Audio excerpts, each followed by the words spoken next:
There was something about the debate that threw him into this state that he was in, because watch this. While Donald Trump was probably enjoying a celebratory platter of cheeseburgers, President Biden made an appearance at a watch party a little while after the debate, and he scarcely resembled the guy from earlier in the evening. This is really unbelievable. Watch. Look, folks, what's going to happen over the next couple of days is they're going to be out there fact-checking all the things he said. I can't think of one thing he said that was true. No, I'm not being facetious. So suddenly, no colds. Suddenly, he was 63. You know? Yeah. What happened? That's the Harpies on The View apparently blaming CNN for Biden's dismal performance during the presidential debate. Welcome to Nerk News. I'm Nerkish. And it looks like political shills on the left are still trying to blame everyone and anything except the person responsible for their loss at last week's debate. I mean, it's gotten so crazy that some people are actually arguing that Biden was hit with energy weapons from Russia.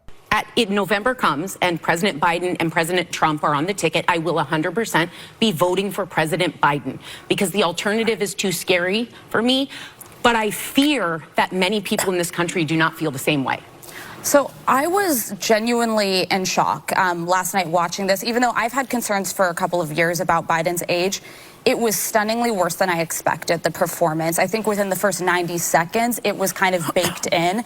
And I think a lot of people tuned out some of the later part of the debates. And I want to be clear, Donald Trump was a mess. He lied his way through it. But Joe Biden's performance was so bad that it eclipsed everything that Donald Trump said.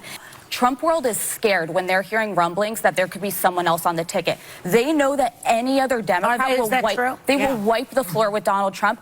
You've got to love when women who are not only detached from the rest of the country, but detached from members of their own party, suddenly act like authorities about the thought processes of their opponents. I mean, these people were blindsided by Biden's performance that night precisely because they were insulated and gaslit themselves into believing their own BS. You know, I think what we saw was that Biden lost that debate. I think that is an accurate depiction of what happened. Blame it on a cold, blame it on his stuttering, blame it on over-preparation, whatever. But he did lose. I will say this. I think it's really ironic that we're the only party talking about needing to replace our nominee. I think it's really ironic that the party that should be pressuring their candidate to step aside is the Republican Party. Their nominee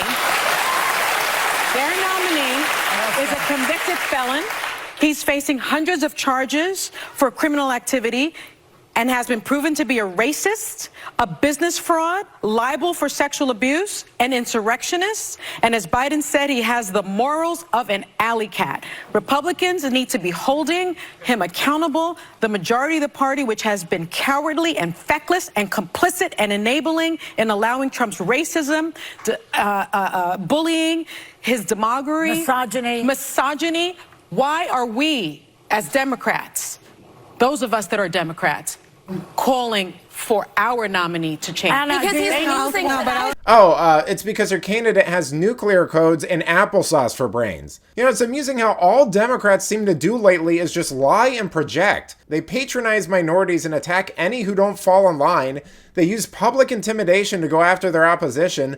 They weaponize the DOJ to target a candidate running for office.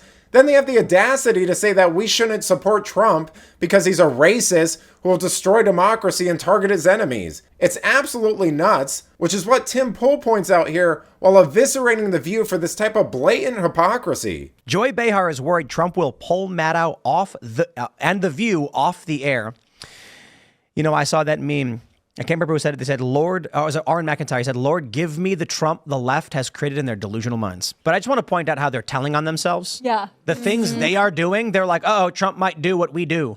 Yeah, Trump might do the exact things that we have done. I don't know, let's say to Mike Lindell, who had all of his products pulled out of stores. Or, I don't know, Donald Trump, who's been the target of specific persecution. Like, or when she mentions the little guy, like, we have resources, we'll be fine. Yeah, when the big tech companies, for leftist reasons, went after all of these smaller Trump-supporting accounts. You know, it's hilarious how Democrats will manufacture some BS as if they're the arbiters of truth or something. They're so obsessed with this false idol of equity that only seems to cut in one direction, by the way, that they're now suggesting it's unfair that they want to swap Biden because conservatives don't want to swap Trump after they manufactured charges against him and think he's offensive. Sorry guys, that's not how this works. But let me know what you think. Is it unfair that only one party is considering giving their candidate the boot? Let me know in the comments, and if you enjoyed this video, please give it a like and subscribe to the channel. That stuff really does help us out. Until then, this has been Nerk News. Thanks for watching. Bye!